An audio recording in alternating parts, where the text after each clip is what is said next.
Hello everyone. मेरा नाम है ऋतिक पटवा। मैं एक सॉफ्टवेयर डेवलपर हूँ और काफ़ी 2 साल से मैं लगभग फ्रैपे में काम कर रहा हूँ। आज हम एक नई चीज़ सीखने के लिए आए हैं कि मैन्युफैक्चरिंग इन फ्रैपे। मैं इस वीडियो में आपको बताऊंगा कि हम मैन्युफैक्चरिंग इन फ्रैपे में हमारा मैन्युफैक्चरिंग जो मॉड्यूल है वो कैसे काम करता है, हमारी शुरुआत कहाँ से होती है, हम किन किन स्टेप से फॉलो होते हैं और क्या उनकी टर्मिनोलॉजी होती है, हम रियल लाइफ में उस चीज़ को क्या बोलते हैं और हम उसको ERP के अंदर क्या बोलते हैं। वो सारी चीज़ें मैं आपको इसके अंदर वीडियो के अंदर समझाने वाला हूँ। ये कोई एडवांस लेवल का वो नहीं है कि वीडियो जहाँ हम पूरी डिटेल्स में उसके मैन्युफैक्चरिंग और इन्वेंट्री इफेक्ट्स हम चेक करेंगे, बट हम लोग यहाँ पर एक ओवरव्यू देखेंगे। जब एक सन डेवलपर आप उस चीज़ को जब जाते हैं तो वहाँ पे तो आप दो टीम्स के बीच में काम करते हैं। आप एक डेवलपमेंट टीम में हो और एक कंसल्टिंग टीम होती है आपकी। जब कंसल्टिंग टीम आपको कोई डेवलपमेंट पास करती है तो आपको वो चीज़ समझ में आनी चाहिए कि कैसे वो चलने वाला है। अगर उन्होंने आपको कुछ बोला है कि कोई कस्टमर टेबल में कोई कस्टमाइजेशन दिया है या रॉ मटेरियल टेबल में कस्टमाइजेशन दिया है, मटेरियल रिक्वेस्ट रेज होते टाइम आपने उन्होंने कुछ कस्टमाइजेशन आपको दिया है, तो आपको पता होना चाहिए कि अगर उस चीज़ को हम करेंगे तो फर्स्ट चीज़ वो जो कह रहे हैं उसका मतलब क्या है, वो कहाँ हमें, क्योंकि ज़रूरी नहीं है कि हर बार आपको डिटेल में चीज़ें समझाई जाए। कुछ चीज़ें वो लोग भी अज्यूम करते हैं कि आप अगर फ्रैपे में काम कर रहे हो तो आपको पता होगा। कई बार सेकंड आपको काम पड़ता है इस चीज़ का कि जब आप लोगों ने कुछ डेवलप कर लिया है, अब आप उसको टेस्ट करने जा रहे हैं। अगर आपको प्रोसेस नहीं पता है तो आप उसको टेस्ट नहीं कर पाएंगे। जितना अगर उन्होंने आपको दिखाया है तो वेल एंड गुड, आप उतना टेस्ट कर पाएंगे। और अगर उन्होंने बिना दिखाए आपको अगर खाली ऑन पेपर रिक्वायरमेंट दे दी है तो आप वहाँ बिल्कुल ही कन्फ्यूज़ हो जाएंगे। ऐसी चीज़ों से बचने के लिए मैं आपको आज ये मैन्युफैक्चरिंग का सेक्शन दे रहा हूँ। पूरा मैन्युफैक्चरिंग इस वीडियो में कंप्लीट उसको कवर कर पाना बहुत मुश्किल है। मैं कोशिश करूँगा, मैं जितना इसमें कवर कर पाऊँ उतना मैं कवर कर लूँगा। अभी के लिए हम चलते हैं मेरी स्क्रीन पे, वहाँ हम चेक करते हैं कि हमारे पास में इंडेक्स ऑफ कंटेंट क्या है, हम क्या क्या इस वीडियो में कवर करने वाले हैं। तो उसका एक आपको मैं ब्रीफ इसमें वीडियो में दे देता हूँ। अभी अभी आप देख सकते हैं मेरे पास एक PDF मैंने बना रखी है ताकि इंडेक्स ऑफ कंटेंट क्या है आपको मैं इजीली बता सकूँ। फर्स्ट हम लोग सेल्स ऑर्डर देखेंगे, क्योंकि हमारा प्रोडक्शन प्लान स्टार्ट जो होता है वो सेल्स ऑर्डर से होता है।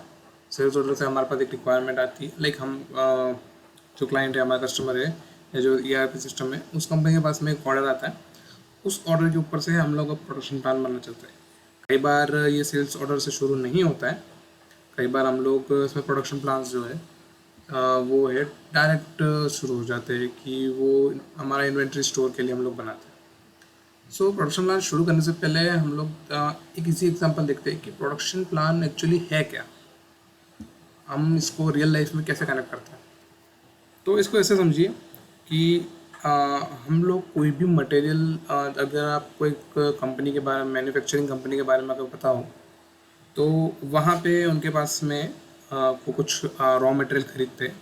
लेट सपोज एक स्टील या कोई manufacturing company, steel manufacturing company जो आयरन रॉड्स बनाती है, जो हम सलिए कहते हैं, जो घरों में लगते हैं, कहीं भी कंस्ट्रक्शन का काम होता है वहाँ पे जो रॉड्स लगती है वो कंपनी बनाती है। उसका ये यहाँ पे हम ERP सिस्टम का एग्जांपल हम लोग यूज़ करने वाले हैं। अगर हम देखें तो उस कंपनी का मेन प्रोडक्शन आइटम ये है कि वो रॉड्स बनाती है, ठीक है। अब उसमें ज़रूरी नहीं है उनके पास सिर्फ रॉड्स हो, उनके पास में जो कॉलम आते हैं, एक अगर आप देखें एक शेप में आता है जिसमें हम बीच में ईंट भरते, तो वो एक डबल T शेप का होता है। अगर मैं आपको दिखा सकूँ तो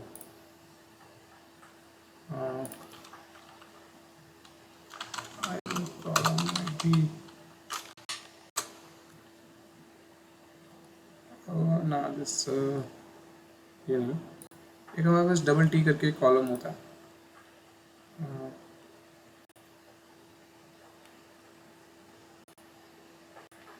जो कुछ इस प्रकार का होता है, जो कई बार दीवारों के बीच में लगाया जाता है ताकि दोनों साइड्स पे ईंटें लगाकर उनको सेटल किया जाए। ये मैं आपको एक रियल लाइफ एग्जांपल दे रहा हूँ ताकि आप उस चीज़ को कनेक्ट कर पाएँ। एक ये होता है और एक उनके पास में होती है कि वो एक रॉड है जो हमारे घरों के अंदर लगती है, जिनके ऊपर ऐसी ऐसी धारियाँ आपने कई बार देखी होगी, काफ़ी लंबी लंबी होती है। तो उनको हम हमारे घर के अंदर घर वगैरह का जो बनाते हैं तो हम उसमें यूज़ करते हैं। सो ये उस कंपनी का मेन मैन्युफैक्चरिंग आइटम्स है। अब इसमें होता क्या है, कई बार अलग अलग ग्रेड होती है कि कोई हाई क्वालिटी बनाते हैं, कोई मीडियम क्वालिटी, कोई लो क्वालिटी आइटम होता है जो अलग अलग पर्पजेज़ के लिए यूज़ किया जाता है। अगर सिंगल फ्लोर पर बनाने जा रहे हैं तो आप लो क्वालिटी भी यूज़ कर सकते हैं। अगर आप कुछ मल्टी फ्लोर्स बिल्डिंग बना रहे हैं तो आपको हाई क्वालिटी स्टील का वहाँ पे यूज़ करना पड़ता है। तो ऐसे अलग अलग चीज़ें वहाँ पे उनकी ग्रेड के अंदर डिवाइडेड है। तो सब ग्रेड के आइटम के लिए मेन आइटम बन जाता है, वेरिएंट बन जाता है। हम आइटम्स के ऊपर बाद में जाएंगे, वो अभी हमारा कंसर्न नहीं है इसके अंदर कि वेरिएंट वगैरह क्या होता है। बट समझ लीजिए इनके पास में दो इनके पास में प्रोडक्ट्स है। फर्स्ट प्रोडक्ट जो है वो उनका रॉड हो गया, जो आयरन रॉड्स है। सेकेंड इनका कॉलम्स हो गए। अब हम चेक करते हैं कि इनके पास में कंपनी भी दो तरह से काम करती है। एक वो होता है कि जो ऑर्डर मिलने पे मैन्युफैक्चर करती है और डिलीवर करती है। एक वो होती है जो हम अपना इन्वेंट्री बना के रखती है। उन्होंने हज़ारों टन का माल बना के रखा है, जब भी ऑर्डर आता है वो डायरेक्ट स्टोर से निकल के उनके पास चला जाता है, और जब भी उनका इन्वेंट्री डाउन होने लगता है वो फिर से मैन्युफैक्चरिंग चला देते हैं। तो उनका फिर प्रोड्यूस हो जाता है माल, वो इन्वेंट्री में बढ़ा रहता है। तो वो लोग स्टॉक करते हैं उस चीज़ को कि हम इसको स्टॉक करके रखेंगे। उसके बाद में जब हमारे पास आएगा, ऑर्डर से ज़्यादा रहेगा, कम होगा तो हम लोग फिर से बना लेंगे। ठीक है, तो ये चीज़ें, अब इसके फ़ायदे और नुकसान की बात अभी हम नहीं करेंगे, ऐसा कंपनी ऐसा क्यों करती है। सब कंपनीज का अपना अपना एक लॉजिक होता है, वो उन चीज़ों पे चल रहे होते हैं। सो अभी हमारे पास में हमने देख लिया कि ये सिनेरियो। अभी हम लोग एक ऐसी कंपनी की बात कर रहे हैं जहाँ पे ऑर्डर रिसीव होने पे प्रोडक्शन किया जाता है और उनको डिलीवर किया जाता है। ठीक है, तो फर्स्ट जो उसके पास में एक सेल्स ऑर्डर के अंदर बंदे के पास में जो है एक ऑर्डर रिसीव हुआ। किसी कस्टमर ने ऑर्डर दिया कि हमको कुछ रॉड्स चाहिए। उन्होंने कहा कि हमें एक इनोवेट बोला उन्होंने, हमको 500 केजी की रॉड्स चाहिए। हमारे पास ऑर्डर है 500 केजी का हमको रॉड्स बनाना है, टन। अब उस ऑर्डर के ऊपर से हम लोग बनाएंगे प्रोडक्शन प्लान। सो इसके लिए अभी मैं आपको एक बार हमारे ERP साइट पे लेके जाता हूँ। यहाँ पे हमारे पास में प्रोडक्शन का मैंने ERP नेक्सस में इंस्टॉल कर लिया है। सेटअप ज़्यादा कुछ किया नहीं है, बट हमने इंस्टॉल कर लिया है। अब हमारे पास में प्रोडक्शन प्लान आता है। प्रोडक्शन प्लान में हम जब यहाँ पे एक नया प्रोडक्शन प्लान ऐड करते हैं तो हमें ऑर्डर मिला है 500 केजी का। प्रोडक्शन प्लान ज़रूरी नहीं है कि आप एक ही ऑर्डर के लिए बनाएं। अब मान लीजिए कि आप प्रोडक्शन करने जा रहे हैं, अपने दिन में एक प्रोडक्शन प्लान बनाने का, आप दिन में प्रोडक्शन प्लान बना रहे हैं, जो कल का जो भी ऑर्डर आए होंगे सारे का एक साथ में प्रोडक्शन प्लान बना लूँगा। ओके, क्योंकि आपके पास ज़्यादा प्रोडक्ट्स नहीं है, आपके पास 2 ही प्रोडक्ट है। आपने ये सोचा हमारे पास 2 प्रोडक्ट है। प्रोडक्शन प्लान का एक सिंपल जो नियम है कि हम लोग एक आइटम का, ऐसा कुछ नहीं है कि हम लोग प्रोडक्शन प्लान कुछ एक रखते हैं। हम लोग प्रोडक्शन प्लान कितना भी रख सकते हैं। ज़रूरी नहीं है कि हम एक आइटम का है, मतलब हमारे पास रॉड है तो हम सिर्फ रॉड का प्रोडक्शन प्लान बनाएंगे और कॉलम्स के लिए अलग से बनाएंगे। हम दोनों मिक्स कर सकते हैं, उसमें कोई इश्यूज़ नहीं होते हैं। सारा जो होता है वो ERP मैनेज कर लेता है। बट स्टिल सजेस्टेड ये होता है कि बेटर इसके लिए डाइवर्सिफिकेशन के लिए और बेटर क्लासिफिकेशन के लिए आप लोग आइटम कोड्स के हिसाब से अगर करें। बट अगर आपको वो सूट नहीं करता है, आप सेल्स ऑर्डर वाइज जा सकते हैं। और इवन आपको लगता है कि नहीं मैं तो संभाल सकता हूँ, तो आप लोग उसकी एंट्री आप पूरा मिक्स में कर सकते हैं। Sales order wise multiple orders connect कर सकते हैं। तो मैं आपको बताता हूँ कि इसमें चीज़ें चलती कैसे। हम जो प्रोडक्शन प्लान बनाते हैं वो 2 चीज़ों से बन सकता है। ये गेट आइटम फॉर्म जो है ये हमारे सोर्स ऑफ प्रोडक्शन प्लान है। एक, जैसा मैंने आपको बताया, सेल्स ऑर्डर से हमको रिसीव हुआ, हम सेल्स ऑर्डर से प्रोडक्शन प्लान को आगे बना सकते हैं। दूसरा हमारे पास होता है मटेरियल रिक्वेस्ट। जैसा मैंने आपको दूसरा एग्जांपल बताया था कि हमारे पास में इन्वेंट्री होती है, इन्वेंट्री के अंदर हम लोग स्टॉक करते हैं। अब इन्वेंट्री में जब हमारा प्रोडक्ट मटेरियल की क्वांटिटी कम होने लगती है तब हम लोग एक नई मटेरियल रिक्वेस्ट रेज कर देते हैं। स्टोर वाला एक मटेरियल रिक्वेस्ट रेज कर देता है कि हमारा जो एक क्या कहते हैं, जो हमारा मिनिमम जो बेंचमार्क था उससे अभी वो प्रोडक्शन, हमारा जो मटेरियल है, फिनिश गुड जो है वो नीचे जा रहा है, आप उसको नया प्रोड्यूस कर लीजिए। हम लोग ये कंपनीज में बनाया जाता है ताकि उनको पता रहे कि इंडिकेटर रहता है कि हमारा मान लीजिए कि 2000 टन है, 2000 टन से अगर मटेरियल नीचे गया है तो हमको उस मटेरियल का प्रोडक्शन करना है। तो उस टाइप से जब जब कंपनी वैसे करती है तब हमारा मटेरियल रिक्वेस्ट से वहाँ पे बनता है। कई बार ये सब असेंबली के लिए भी बनाया जा सकता है, कई बार अलग अलग चीज़ों के लिए हमारा जो भी प्रोड्यूस करना है हम मटेरियल रिक्वेस्ट से कर सकते हैं। अभी हम सेल्स ऑर्डर वाला एग्जांपल ले रहे हैं। यहाँ हमारे पास में एक ऑप्शन आता है कि सेल्स ऑर्डर को हम लोगों को मतलब फ़िल्टर करना है। तो हमारे पास में काफ़ी सारे ऑप्शंस होते हैं। हम आइटम कोड वाइज, जैसा मैंने आपको बताया था, आप आइटम कोड वाइज जा सकते हैं कि आपको जिन आइटम कोड्स का लेना हो। ये फ़िल्टर जो होता है ये लगता है आपके सेल्स ऑर्डर के फैच होने पे। ओके, सेल्स ऑर्डर के फैचिंग के ऊपर ये जो फ़िल्टर है वो लगता है। फिर मैं आपको शायद एंट्री करके नहीं बता रहा हूँ, सेकंड पार्ट में हम लोग पूरा इसका प्रैक्टिकल रन करके भी देखेंगे, और हुआ तो हम लोग यहाँ पे कस्टमाइजेशन भी इसमें करके चेक करेंगे। सो अभी हम खाली इसको थ्योरेटिकल वे में देख रहे हैं। यहाँ पे हम लोग प्रोडक्शन प्लान का हमने फिल्टर दिया हुआ। एक प्रोडक्शन प्लान में मैं आपको बताना चाहूँगा कि हमारे पास में 4 टेबल्स होती है। हमारे पास जनरली 4 टेबल्स होती है। तीसरी टेबल आपको हमारा जो है गेट आइटम फ्रॉम जो है सेलेक्ट करने पे हमेशा दिखता है चौथा आइटम, चौथा टेबल। अगर आप इसको ब्लैंक कर देंगे तो आपको 3 ही टेबल दिखेंगे, 1 2 3। बट आप जब भी इसको सेलेक्ट कर लेंगे तो आपको एक चौथा टेबल दिख जाएगा, या तो मटेरियल रिक्वेस्ट के लिए मिलेगा या सेल्स ऑर्डर के लिए मिलेगा। जो हमारा सेल्स ऑर्डर वाला टेबल है, इस टेबल के अंदर हमारा सेल्स ऑर्डर की डिटेल्स आती है। आपका प्रोसेस जो है वो इसी के थ्रू होगा, एक मेन एंट्री ली जाएगी, उसके अंदर से हम चलेंगे। इस टेबल में हमारा सेल्स ऑर्डर है, सेल्स ऑर्डर की डेट है, कस्टमर है, जो टोटल अमाउंट का है, और सेल्स ऑर्डर का स्टेटस क्या है, ये हमारे पास में इसमें होता है। जब आपने फ़िल्टर डाला, मान लीजिए आपने ये आइटम कोड डाला जिसके लिए आप यहाँ पे गेट करना चाहते हैं। अभी हमारे कोई सेल्स ऑर्डर हमारा बना हुआ नहीं है उस आइटम के लिए, तो अभी हमारे पास कुछ आएगा नहीं। अगर हम इसकी एक एंट्री डाल देते, चलिए सपोज ये हमने ले लिया, मेरे भी हमारे पास में, हमें एक बार चेक कर लेना चाहिए इसमें हमारे पास में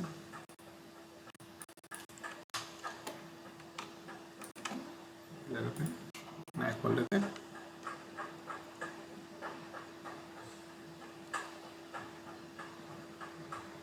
तो हमारा इसके 4 जो है उसका हमारे पास में हो रहा है। इसको क्लियर कर देते हैं, स्मार्टफोन। ओके, हमने एक आइटम कोड ले लिया यहाँ पे, हमने दूसरी कुछ चीज़ डाली, हमने कहा हम एक आइटम का हमको चाहिए, वो आइटम जिसमें भी हो हम लोग वो उठा लेना चाहते हैं। हमने यहाँ पे गेट सेल्स ऑर्डर का बटन क्लिक किया। Okay, so it was a completed one, so I just duplicate it, delete it is compulsory.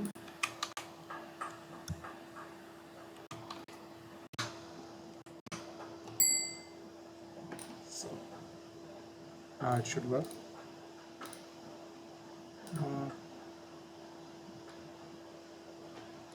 Bomb and other things are not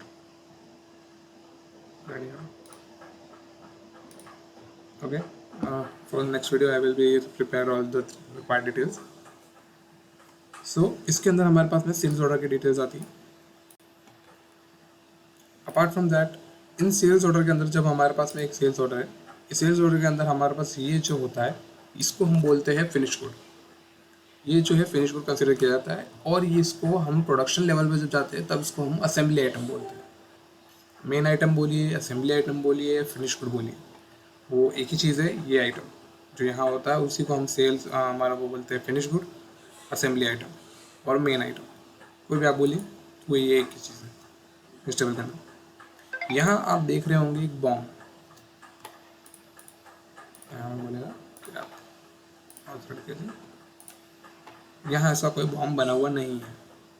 सो हमें इसका एक बॉम्ब बनाना होता है। बॉम्ब, अब अगर देखें कि आप बॉम्ब क्या होता है तो मैं आपको बताऊं, बॉम्ब एक तरह की रेसिपी होती है। अब जैसे इसको ऐसे समझिए कि हमारा जो आयरन रॉड हम बनाते हैं वो आयरन रॉड सिर्फ आयरन का नहीं बना हुआ, हमने इसमें काफ़ी सारी चीज़ें की होती, क्योंकि ये सीमेंट के अंदर जाएगा, कई बार पानी आ जाता है, चीज़ें ख़राब नहीं होनी चाहिए, तो उसको एंटी रस्टिंग भी बनाना होता है। काफ़ी सारी चीज़ें जिंक की कोटिंग की जाती है और अलग अलग चीज़ों का उसमें मिक्सचर किया जाता है। उसको एक लाइक बार जो होता है, अगर आयरन बार बोलते हैं, तो उस आयरन बार को पिघला कर कई बार उसको प्रोसेस किया जाता है, मोल्डिंग की जाती है, अलग अलग इसमें स्टेजेस होते हैं। तो उसके थ्रू इसको बहुत ज़्यादा सॉलिड बनाया जाता है कि ये रस्ट ना कर जाए। उस चीज़ से इसको प्रिवेंट करने के लिए अलग अलग चीज़ें इसके साथ की जाती है, शेप्स वगैरह उसको शेप में लाया जाता है ताकि वो ग्रिप करे। जब आप कंक्रीट के अंदर उसको इंसर्ट करते हैं तो वो रोटेट ना हो जाए, वो उसको ग्रिप करके रखें। उस चीज़ के लिए इसको काफ़ी सारी प्रोसेसिंग की जाती है। तो उस प्रोसेसिंग का जो है एक फिक्स लाइक होता है, एक फॉर्मूला होता है कि हम उसमें ये मटेरियल्स मिलाते हैं, ये स्टेप्स उसमें फॉलो होते हैं। तो जो आपको उस चीज़ को बनाने के लिए जो लगता है, इस सारी चीज़ों को हम एक बिल ऑफ मटेरियल बोलते हैं। इसको बिल ऑफ मटेरियल इसलिए बोलते हैं क्योंकि इसके थ्रू ही आप जो है मटेरियल, जो आपका फिनिश गुड जो हमने सेल्स ऑर्डर में है, उसका मैन्युफैक्चरिंग कॉस्ट हम लोग निकाल पाते हैं। क्योंकि इसके अंदर उसकी ऑपरेशनल कॉस्ट आ जाती है, उसका रॉ मटेरियल का कॉस्ट आ जाता है, जो स्क्रैप गया वो आ जाता है। तो ये सारी चीज़ें हमारे जो है बॉम्ब के अंदर डिफाइंड होती है। तो इसी वजह से इसको बोलते हैं रेसिपी भी, ताकि लाइक इन सिंपल वर्ड्स इसको कई बार लोग रेसिपी की तरह समझाते हैं। इसको हम ARP के अंदर इसको हम बॉम्ब बोलते हैं और उसका फुल फॉर्म होता है बिल ऑफ मटेरियल। ओके, एक बॉम्ब जो होता है उसमें भी काफ़ी सारी चीज़ें होती हैं। इससे पहले मैं आपको समझाना चाहूँगा कि बॉम्ब जो होते हैं वो दो तरह के होते हैं। एक हमारा सिंपल मटेरियल, आपको मैं जैसे बताया कि हमारा एक आयरन रॉड है, आयरन का हमारा बार है, उसको हम मेल्ट करेंगे। ठीक है, उसको हम लोग लाइक कुछ सल्फर पाउडर्स के साथ में, कार्बन पाउडर्स के साथ इसको मिलाएंगे इसकी स्ट्रेंथ बढ़ाने के लिए, और उसके बाद में उसके ऊपर एक जिंक की कोटिंग करेंगे। तो इसमें हमारी तीन चीज़ें उसके साथ में लग रही हैं। फर्स्ट हमारा कार्बन पाउडर जो आता है वो लगेगा, दूसरा हमारा आयरन बार जो होगा वो लगेगा, तीसरा हमारा उसको जिंक के ऊपर जो कोटिंग होगी वो जिंक लगेगा। तो ये तीन चीज़ें जो है हम लोग यहाँ पे हमको रिक्वायर्ड है। तो ये जो होता है ना, वो हमारा होता है सब कंपोनेंट, या फिर हम कंपोनेंट बोलते हैं, हम उसको सब यहाँ पे कंपोनेंट बोलते हैं। उस फिनिश गुड का ये कंपोनेंट्स हमारे को लगेंगे। सो अभी यहाँ पे वो एग्जाम्पल हमारे पास रेडी नहीं है। सो लेट सपोज हम लोग 4 प्रोडक्ट बना रहे थे, तो हमारे को उसको बनाने के लिए आइटम 2 लगेगा, आइटम 3 लगेगा और आइटम 1 लगेगा। तो हमारा ये उसी तरह से कंसिडर कीजिए कि हमारा मेन आयरन रॉड था, उसके ऊपर हमारा ये कार्बन पाउडर हो गया, ये हमारा जिंक हो गया। ये हुआ मेरे उसके raw materials, components, raw materials in the bomb, इसको बोला जाएगा कंपोनेंट्स। जब आप यही चीज़ मैन्युफैक्चरिंग में जाएंगे तो आपको बोली जाएगी रॉ मटेरियल्स। एक बॉम्ब दो तरह के हो सकते हैं, कोई भी बॉम्ब जो होता है वो दो तरीके से वो बॉम्ब हो सकता है। ये मैंने आपको समझाया जो अभी, वो एक सिंपल बॉम्ब है। बट अगर अभी हम यहाँ पे एक एग्जाम्पल को चेंज कर लेते हैं, हम ये एग्जाम्पल चेंज करके इसको हम एक लाइक मिक्सर की तरह जाते हैं। जो हमारा मिक्सर ग्राइंडर आते हैं वो उसकी तरफ जाते हैं। अगर एक कंपनी बना रही है तो उसका जो बिल ऑफ मटेरियल है वो किस प्रकार का होगा। देखिए, हमारा प्लास्टिक बॉडी है, उसके अंदर हमारे इलेक्ट्रिक कंपोनेंट्स लाइक रेगुलेटर है, जो हमारा वो डायल होता है मिक्सर के अंदर वो, उसके बाद में उसका ऑन ऑफ बटन, उसकी केबल, उसके अंदर जो ब्लेड्स लगती है वो, सिग्नेचर रोटेटर होता है वो, उसकी मोटर। अब उसकी जब मोटर की बात आती है, उस मोटर में मल्टीपल कंपोनेंट्स है। वो एक सिंगल का यूनिट है बट उसके अंदर मल्टीपल कंपोनेंट्स लगते हैं। और हम तो बना रहे हैं मिक्सर, तो तब क्या होता है, हमारे पास में यहाँ पे एक ऑप्शन होता है इसके अंदर बॉम्ब नंबर का। अब आप देख रहे होंगे कि ये क्या चीज़ है कि बॉम्ब हम बना रहे हैं, उसके अंदर ही हमको बॉम्ब डालने का ऑप्शन है। सो इट इज़ अ सब असेंबली। जब अगर आप इसके अंदर बॉम्ब डाल दे, इसके अंदर अगर आप कोई बॉम्ब डाल देंगे तो वो आपका हो जाता है सब असेंबली। सब असेंबली का मतलब, अब जैसे मैंने आपको बताया, वो जो मोटर होती है उस मोटर के अंदर काफ़ी सारी अलग अलग चीज़ें होती है। एक हमारी केसिंग होती है उस मोटर की, जो बाहर उसको पूरा होल्ड करके रखती है। एक अंदर उसके अंदर आर्मेचर होता है, जो वो रॉड होती है लंबी सी, जो रोटेट करती है। तीसरा, उसके अंदर वायर्स होते हैं। अगर कोई मोटर आपके पास हो तो वो आसपास आप खोल के देख सकते हैं या खुली हुई पड़ी हो। नुकसान मत कीजिएगा, बट स्टिल मैं कह रहा हूँ वो देख सकते हैं आप, ऑनलाइन फोटोज़ में भी देख सकते हैं। उसके अंदर कॉइल्स बनी हुई होती है जिसके अंदर से इलेक्ट्रिक करंट जो है पास होता है और उसको रोटेट करता है मैग्नेटिक इफेक्ट्स के थ्रू। ये बहुत हमारा इलेक्ट्रिकल इंजीनियरिंग का कॉन्सेप्ट है, हमने 10th 12th में भी इंडक्शन मोटर्स पढ़ी है। सो वो चीज़ उसके अब इसमें हमारे पास में 2-3, अब ये तो एक अलग ही हमारा मैन्युफैक्चरिंग हुआ, ठीक है। हमें ये भी एक बनाना पड़ेगा, इसकी भी ज्वाइनिंग करनी है, इसको भी सब बनाना है। तो ये भी हमारा एक बिल ऑफ मटेरियल मांगेगा। अगर हमको कुछ भी मैन्युफैक्चर करना है उसका बिल ऑफ मटेरियल चाहिए कि भाई मोटर बनाने में क्या कॉस्ट लगी, वो भी हमको फाइंड करनी होगी। और उस मोटर को हमने जब इसमें लगाया तो उसका टोटल जो मोटर का कॉस्ट है, लेट सपोज मोटर का कॉस्ट आया 300 रुपये। वो 300 रुपये की मोटर हमारे बाकी सारे कंपोनेंट्स के साथ मिलके हमने एक 1500 रुपये का मिक्सर बनाया। सो यहाँ पे दो बॉम्ब लगेंगे। फर्स्ट हमारा जो है प्रॉपर मिक्सर का, पूरे मिक्सर का जो बॉम्ब है वो, और एक उसके सब कंपोनेंट का जो हमारा खाली मोटर का है। हम पूरा चाहते हैं तो पूरा उसके अंदर भी लिख सकते हैं कि हाँ भाई ये सब डायरेक्ट मेन बॉम्ब में भी लिख देंगे कि हम लोग यहाँ पे, यहाँ अगर डाल के लिख देते कि नहीं, उसके बाद में इसमें जो है कॉपर का वायर लगेगा, उसकी केसिंग लगेगी, और उसके बाद में उसमें जो आर्मेचर लगेगा वो भी हम यहाँ डाल सकते हैं। बट वो फिर हमको डिफाइन नहीं करने देगा कि वो किसके अंदर गया। अगर हम लोग को जब एक मोटर की कॉस्ट भी फाइन करनी होगी, अगर मान लीजिए मोटर ख़राब हो गई है और हमको एक सेपरेट स्पेयर बनाना पड़ रहा है, स्पेयर पार्ट बनाने पड़ रहे हैं मार्केट में देने के लिए कि कहीं जगह पर मिक्सर मोटर ख़राब हो जा रही है, अब कस्टमर को रिप्लेस करने के लिए हमें एक ऑप्शन तो देना होगा। वो पूरा मिक्सर तो फेंकने से रहे हैं, तो उनको रिपेयरिंग का ऑप्शन तो हम देना चाहते हैं। सो तब हम उसको कंपोनेंट्स भी बेचते हैं। तो हम उस कंपोनेंट को बेचने के लिए हमको उसका मैन्युफैक्चरिंग कॉस्ट पता होना चाहिए। तो हम उस पर से हमारा जो डीलर मार्जिन है और वो सब का कवर करके हमारा जो हमारा ऑपरेशनल कॉस्ट वगैरह जो आने वाली है, हम यहाँ से उसको वेयर हाउस तक, हमारे वेयर हाउस से, कंपनी के वेयर हाउस से निकाल कर हमारे डीलर और कस्टमर तक पहुँचे, तब तक कि उसकी कॉस्ट का हमारे को पता होना चाहिए। सो उस चीज़ के लिए यहाँ पे हम लोग उसको एक साथ ना लिख के एक नया बॉम्ब बनाते हैं। ओके, अभी हमने ये 3 ले रखा है। आइटम टू मैन्युफैक्चर, हमारा ये चीज़ बना रहे हैं। एक यूनिट बनाने के लिए हमको ये एक यूनिट चाहिए। अभी हम हमारे सिंपल वाले एग्जांपल पे आ जाते हैं वापस। हमारा iron bar, carbon powder and zinc, हमने इसके अंदर अभी हमको और कुछ नहीं चाहिए। अभी हम इसको करते हैं सेव। हमने यहाँ पर एक बॉम्ब बना लिया है। अब अगर हम देखें, sorry, just click on the wrong button.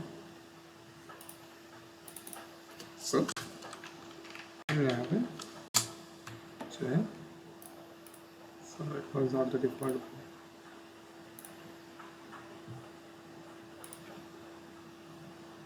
it's already default.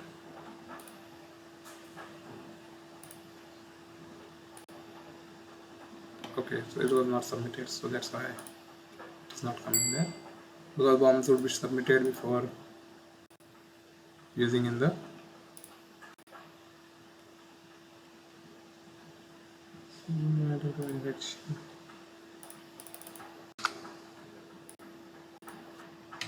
SKU4. So bomb is here. अभी हमारे बॉम्ब में जैसा हमने देखा कि खाली हम 3 ही कंपोनेंट्स की नीड है, हमको कोई सब कंपोनेंट की नीड नहीं है। तो हम यहाँ पर उसको जब गेट सब असेंबली आइटम करेंगे, अभी इन्होंने सब असेंबली आइटम के लिए वेयर हाउस भी इंपॉर्टेंट कर दिया है, तो हम लोग वर्क इन प्रोग्रेस को ही रखेंगे। वेयर हाउस का कॉन्सेप्ट मैं आपको इसमें आगे चल के समझाता हूँ। अभी हम लोग यहाँ पर एक बार टेबल्स का कॉन्सेप्ट समझ लेते हैं। प्रोडक्शन प्लान के अंदर जो टेबल्स है उनका क्या रोल है। अभी यहाँ पे एक फिनिश गुड का वेयर हाउस आता है। ओके, ये हम वैल्यूज़ जो है हमारे इस आइटम स्मार्टफोन आइटम को बनाने के लिए जो हमने एक बॉम्ब डिफाइन किया, उस बॉम्ब में हमने 3 कंपोनेंट्स यूज़ किए। अब यहाँ पे मैं गेट सब असेंबली करता हूँ। देयर आर सफिशिएंट सब असेंबली आइटम्स, अगर it is not required for work consider the, ये अभी यहाँ यही हुआ कि हमारे इसके अंदर कोई भी सब असेंबली आइटम नहीं है। जितने भी है, अगर तो सिस्टम वो कह रहा है कि जितने भी है उतने हमारे ऑलरेडी बने हुए हैं, आपको उसके और करने की ज़रूरत नहीं है। उसने वहाँ रिजेक्ट कर दिया। यहाँ पे हमारा 4 वेयर हाउस, लेट्स सपोज अभी हम इसको समझ ही लेते हैं वेयर हाउस वाला जो कॉन्सेप्ट है, इसके बिना आगे हम रॉ मटेरियल ट्रांसफर और वो चीज़ें नहीं देख पाएंगे। सो अभी हमारे पास में एक वेयर हाउस। अब वेयर हाउस का कॉन्सेप्ट अगर आप देखें ना, इन रियल अगर आप कभी सोचेंगे ना, तो आपको लगेगा कि वेयर हाउस हमेशा कंपनीज के पास में ज़्यादा नहीं होते। एक उनका मेन वेयर हाउस होता है, या और ज़्यादा एक उनका कंपनी का फैक्ट्री वेयर हाउस होता है। सो जनरली उनके पास में 2 वेयर हाउस होते हैं। तीसरे वेयर हाउस वो स्टोर्स वगैरह के लिए होते हैं, वो हम नहीं कंसिडर, उसका हमारे इसमें भी रोल आता नहीं है। बट हम यहाँ पर उनके कुछ वर्चुअल वेयर हाउसेस बनाते हैं। ईआरपी के अंदर हम लोग वर्चुअल वेयर हाउसेस बनाते हैं, उनका एक्चुअल से ज़्यादा कनेक्शन नहीं होता है, but for the transferring good reservations and other kind of things to segregate the item merging with other. Like अगर हमने एक आयरन रॉड है, उसको हमने ऑर्डर आया, हमने उसको हमारे पास में सेल्स ऑर्डर आया, हमने परचेज ऑर्डर डाल के मंगवा लिया, रिसिप्ट कर लिया अपने उसको। अब उस रॉड का हम चाहते हैं कि स्पेसिफिक ऑर्डर के लिए ही यूज़ हो पाए, तो हमें क्या करना है कि उसको एक बार रिजर्व करना पड़ेगा ताकि कोई और ऑर्डर के लिए उसको यूज़ ना हो पाए। तो हम लोग क्या करते हैं, कई बार उसको ट्रांसफ़र कर लेते हैं एक दूसरे वर्चुअल वेयर हाउस में, ताकि उसका कोई और ऑर्डर के मैन्युफैक्चरिंग के अंदर यूज़ ना हो पाए, वो हमारी रिजर्व हो गई बाय डिफ़ॉल्ट। अभी ईआरपी ने भी हमें रिजर्वेशन दे दिया है कि हम प्रोडक्शन प्लान जब क्रिएट करते हैं तो वो ऑटोमेटिकली रिजर्व कर लेता है उस क्वांटिटी को हमारे प्रोडक्शन प्लान के अगेंस्ट। वो जो है हमारा अभी इसके ऊपर प्रोडक्ट्स के जो है इवेंट्स के अंदर, कंटेंट ऑफ इवेंट में जहाँ मैंने लिखा था कि इफेक्ट ऑफ इवेंट्स, ये हमारा एक पॉइंट है। अभी हम कंपोनेंट ऑफ प्रोडक्शन प्लान पढ़ रहे हैं। अभी मैं इसके अंदर प्रोडक्शन प्लान के हमारे जो मेजर फील्ड्स है उसका मैं आपको समझ रहा हूँ। तो जो हमारे वर्चुअल वेयर हाउसेज है उसका हम लोग यूज़ करते हैं। एक हमारा सब असेंबली वेयर हाउस है, जहाँ पे हम लोग हमारा सब असेंबली आइटम बनने के बाद में उसको रखना चाहते हैं।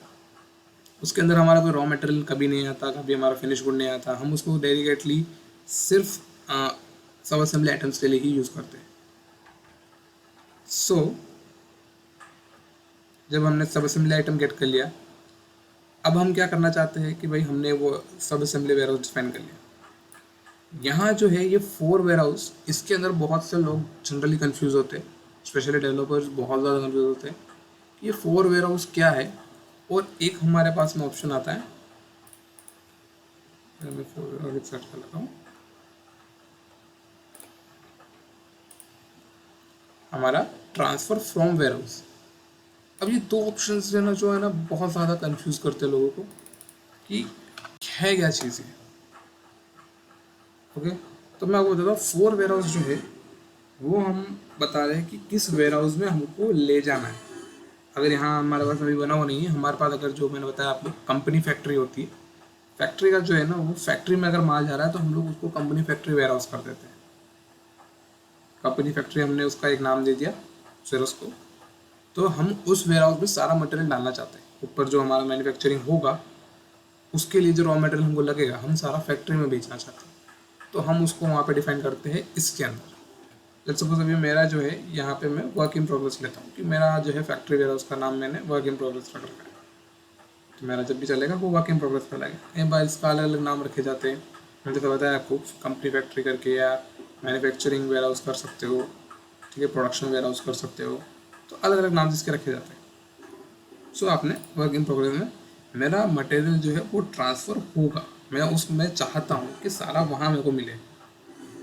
गेट आइटम फॉर परचेज, अगर हम परचेज ओनली और परचेज, ये 2 बटन्स जो है ना इनका यूज़ ऐसा होता है कि अगर मैंने परचेज ओनली दबाया तो नीचे जो है वो सिर्फ परचेज के ही आइटम्स वहाँ पे आएंगे। आइदर वो अवेलेबल होगा, आइदर मेरे अवेलेबल कहाँ होगा, मेरे इस वेयर हाउस में जो मैंने ऊपर फॉर वेयर हाउस सेलेक्ट किया है उसके अंदर या तो वो जितना मटेरियल प्रेजेंट हो उसको माइनस करके जो हमें परचेज की रिक्वायरमेंट है वो ले ले। तो हम ऐसा अगर जब हमको चाहिए तब हम परचेस ओनली के ऊपर यूज़ करते हैं। और परचेस एंड ट्रांसफ़र का हमारा जो ऊपर वाला है वो तो हमने कंसिडर किया, और उससे पहले एक चीज़ और होती है, जो हमारी अवेलेबल क्वांटिटी है उसको हम खाली 4 वेयर हाउस के हिसाब से कंसिडर नहीं करते हैं, हम लोग सारे वेयर हाउसेज को कंसिडर करते हैं जो भी अनरिजर्व्ड है। यहाँ पे ध्यान रखिएगा, ये चीज़ बहुत इंपॉर्टेंट है कि अनरिजर्व क्वांटिटी ही हम सिर्फ ट्रांसफ़र के लिए कंसिडर कर पाते हैं। तो यहाँ पे जो है दो तरह के रॉ मटेरियल्स की एंट्री बनती है, एक जो हमें अगर मैन्युफैक्चर करनी है, दूसरी जो हमें ट्रांसफ़र करनी है। यहाँ हमेशा प्रायोरिटी जो होती है वो ट्रांसफ़र की होती है कि अगर हमारा मान लीजिए कि मटेरियल है, हमारे जो वर्क ऑर्डर, ये हमारा वेयर हाउस लिस्ट करता हूँ। लेट्स सपोज हमारा स्टोर वेयर हाउस में हमारे पास में जो हमारा रॉ मटेरियल है, रॉ मटेरियल 2 है, जो वो हमारा 200 हमारे पास में पड़ा हुआ है, हमको इन टोटल चाहिए 200 क्वांटिटी। हमारे पास में गुड इन ट्रांजिट में हमारे पास में 50 क्वांटिटी पड़ी है, स्टोर्स में हमारे पास 50 पड़ी है, एंड वर्क इन प्रोग्रेस में हमारे पास में 50 क्वांटिटी अनरिजर्व पड़ी है। सो अब मैंने यहाँ सेलेक्ट किया वर्क इन प्रोग्रेस, 50 50 50 150 क्वांटिटी मेरे पास अवेलेबल है। सो अगर मैं यहाँ पे gate item for purchase only अगर क्लिक करता हूँ तो वो सिर्फ मेरे वर्क इन प्रोग्रेस वाली 50 क्वांटिटी को ही कंसिडर करेगा। वो मुझे बोलेगा कि आपको 150 क्वांटिटी अदर परचेस करनी पड़ेगी। करेक्ट, ये होगा उस ऊपर वाले बटन के लिए, परचेस ओनली के लिए।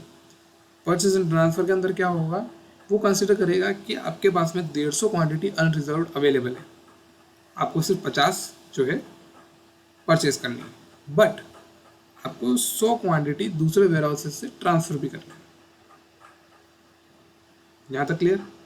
अब हमारा जो है एक लिमिटेशन हम यहाँ पे डालते हैं कि मान लीजिए कि अभी इसने सारी क्वांटिटी कंसिडर कर ली, ठीक है, बट मेरा गुड इन ट्रांजिट जो है वो मेरा एक्चुअली मटेरियल मैं बेचने जा रहा हूँ तब का है, मेरा फिनिश गुड्स से भी आगे निकल गया है, वो मेरा सेलिंग के लिए जा रहा है, वो वाला वेयर हाउस है। तो मैं वहाँ से मटेरियल को वापस कंज्यूम नहीं करना चाहता, तो मैं उसको कंसिडर भी नहीं करना चाहता। तो उसके लिए हमारे पास में जो है एक ऑप्शन आता है, ये transfer warehouse, transfer from warehouse. यहाँ इसका मतलब ये है कि हम कौन कौन से वेयर हाउसेस के अंदर से आइटम को कंसिडर करना चाहते हैं।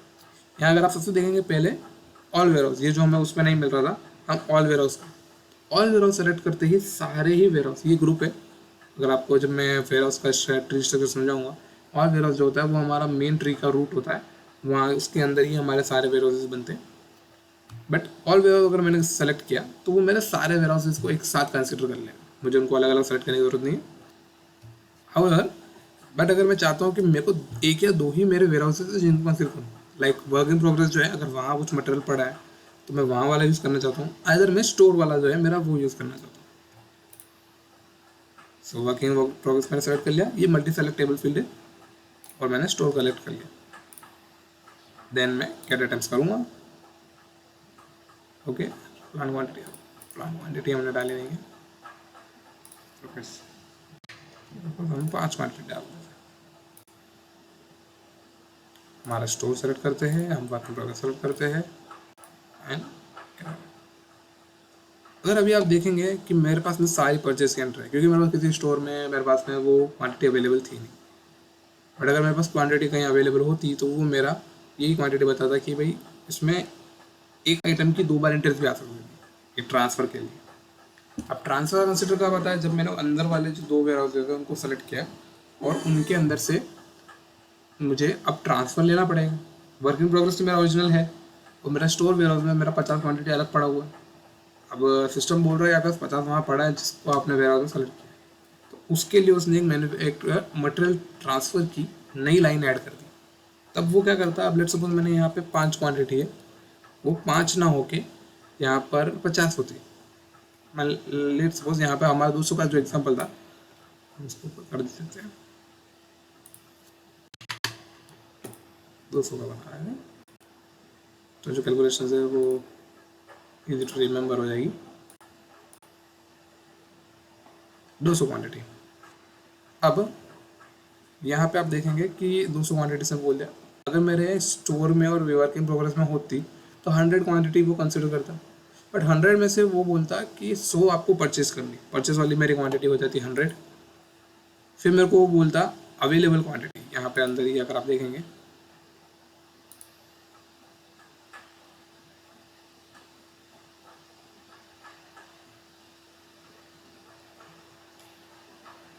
क्वांटिटी इन स्टॉक जो होता है हमारा, ये हमारा अवेलेबल क्वांटिटी है। तो इसके अंदर हमको क्या बोला जाता है कि भाई 50 आपके पास में पड़ी हुई है ऑलरेडी, वर्क इन प्रोग्रेस है, जहाँ आपको चाहिए वहीं पे पड़ी हुई। 50 आपकी पड़ी हुई है स्टोर के अंदर, वहाँ से आपको करना है ट्रांसफ़र। तो एक जो वो लाइन ऐड करता, उसमें हमारे लाइन क्या होती कि आइटम कोड जो होता हमारा S01 वाला हमारा आइटम कोड होता, फॉर वेयर हाउस हमारा वर्क इन प्रोग्रेस होता, ये जो टाइप होता है ये हमारा मटेरियल ट्रांसफ़र हो जाता। ये बाकी सब चीज़ों का मैं आज मैं आपको एग्जाम्पल समझाऊंगा, बट वो हमारा मटेरियल ट्रांसफ़र हो जाता। उसके अंदर हमारे पास में एक नया ऑप्शन खुल जाता है कौन से वेयर हाउस से लेना है। तो वो आपको एग्जाम वहाँ पे आ जाता कि आपका स्टोर वेयर हाउस से आपको 50 क्वांटिटी लेनी है, 50 अवेलेबल, 50 मेरी स्टोर वेयर हाउस से लेनी मुझे, और 100 क्वांटिटी का वो बोलता आप परचेज़ कर लो। तो मेरी नीचे एक 100 क्वांटिटी की परचेज़ की एंट्री रेडी रहती। मैं फिर इसको सेव करता। अब यहाँ जो रॉ मटेरियल है, अगर आप देखेंगे आपका सब असेंबली अभी यहाँ अवेलेबल नहीं है, हम सब असेंबली वाला एग्जाम्पल छोड़ देते, सब असेंबली वाला एग्जाम्पल हम नेक्स्ट वीडियो में पकड़ेंगे। अभी हम देखते हैं कि हमारा यहाँ पे जो वो ऑर्डर है ये हमारे अभी एक हमने मटेरियल ट्रांसफर में डाल दिया है, बाकी सब हमने परचेस में ले लिया। मैंने तो आपको बताया था एक फॉर्म वेयर हाउस यहाँ पे अलग खुल जाता है। अभी हमने मैन्युअली इसको ट्रांसफर पे डाला है तो वो नहीं आ रहा है। हमारा स्टोर को सेलेक्ट कर लेते हैं, यहाँ इसको सेव करते हैं। जब मैं यहाँ पे सबमिट मारूंगा तब हमारा यहाँ पे एक मेजर इफेक्ट जो आता है वो आता है हमारे आइटम के स्टॉक प्रोजेक्टेड क्वांटिटी में। स्टॉक प्रोजेक्टेड क्वांटिटी कोई बोलेगा आपको तो आप कैसे चेक करेंगे? अब इधर या तो आप स्टॉक प्रोजेक्टेड क्वांटिटी का डायरेक्ट रिपोर्ट यहाँ से सर्च कर सकते हैं,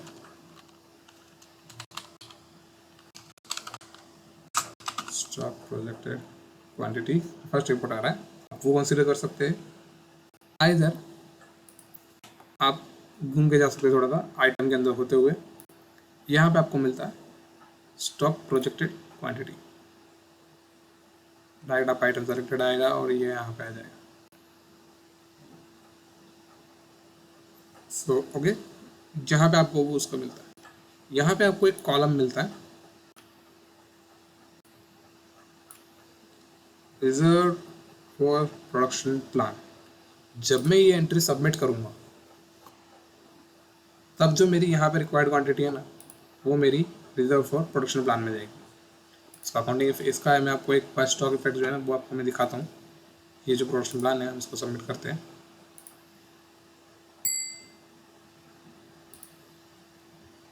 और मैं अगर इसको रीलोड करता हूँ आप देख सकते हैं कि हमारा जो रिजर्व फॉर प्रोडक्शन प्लान है वो यहाँ पर 200 हो चुका है। तो ERP ने हमारा जो मटेरियल हमको रिक्वायर्ड है इस प्रोडक्शन प्लान के लिए वो उसने ऑलरेडी रिजर्व कर लिया है। ओके, सो अभी हमने यहाँ पे देख लिया है कि हमारा जो है असेंबली आइटम क्या होता है, सब असेंबली आइटम का हमने बॉम्ब कैसे होता है वो हमने चेक कर लिया है। अभी उसका हम एक बॉम्ब बना के एग्जाम्पल चेक करने वाले हैं, वो सारा मैं आपको नेक्स्ट वीडियो में समझाऊंगा कि वीडियो ज़्यादा लंबी नहीं करना चाहता मैं। हम थोड़ा सा अगर पार्ट में चलेंगे तो हमको लाइक रिवीजन और अदर थिंग्स एक साथ क्रैप करने में इशू नहीं होगा। मैं अभी बस ये चाहता हूँ कि आज अगर आप इसमें हैं तो एक बार इसको एंट्री बना के चेक कीजिए। अभी तक हमने डेवलपमेंट साइड से इस चीज़ को कुछ ज़्यादा देखा नहीं है, बट स्टिल मैं आपको ये चीज़ इसलिए समझा रहा हूँ क्योंकि पहले आपको एंट्री समझ में आनी चाहिए कि अगर जब आप एंट्री बना रहे हैं तो आपको क्या क्या चीज़ें कंसिडर होनी चाहिए। ठीक है, तो फर्स्ट आपको ये समझ में आ जाएगा। हम आगे वीडियोस में इसका पूरा कस्टमाइजेशन भी करके देखेंगे, आपको इसको कस्टमाइजेशन भी मैं करके दिखाऊंगा लाइव कि क्या कस्टमाइजेशन, किस तरह का कस्टमाइजेशन आपके पास आ सकता है, इनकी रिक्वायरमेंट क्या क्या तरह से आ सकती है। सो इस चीज़ के लिए आगे आप फॉलो रखिएगा, वीडियो में मेरे चैनल को सब्सक्राइब कर लीजिए और उसका आपको आगे अपडेट्स आता रहेगा। नेक्स्ट वीडियो में जल्दी लाता रहूँगा। सो इस पार्ट में अभी हम इतना ही देख रहे हैं।